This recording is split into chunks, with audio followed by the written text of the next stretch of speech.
এত বছর তুমি কি আনছো এগুলো? আমি আমি বুঝলাম না। টাকা পয়সা সব ধরা খেয়ে গেছি। আমি ওইখান থেকে না অনেক টাকা জমাইছিলাম, জমায়া আমার একজনে বলছিল যে আমার আমেরিকা নিয়ে যাবো।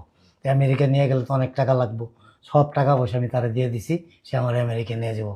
কিন্তু একটা সময় দেখলাম যে সে একটা ফ্রড দালাল। তুমি কি মজা করো?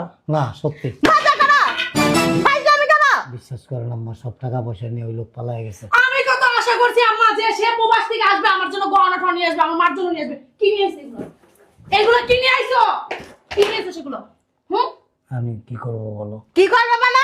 তুমি ওই লোকের টাকা দিলা কি লিগা? ওই লোকের টাকা দেওয়ার আগে আমি, এত লোক কি লিগা তোমার? শোনেন, ওই লোকের টাকা দেওয়ার আগে আমি প্রবাসে বসে যত টাকা কামাইছি সবই তো আপনার মেয়ের কাছে পাঠাইছি আমি।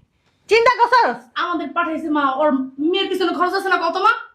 ওর মেয়ে সারাক্ষণ এটা লাগবে সেটা লাগবে, দুনিয়ার টাকা খরচ করছে তোর মেয়ের পিছনে, আবার করতেছে আমরা টাকা দিছো সে। আমি তো এ পর্যন্ত প্রায় 1500, কবে টাকা দিছো কবে? না হলে তো 15 লাখ টাকা পাঠাইছি। ও বাবা 15 লাখ টাকা?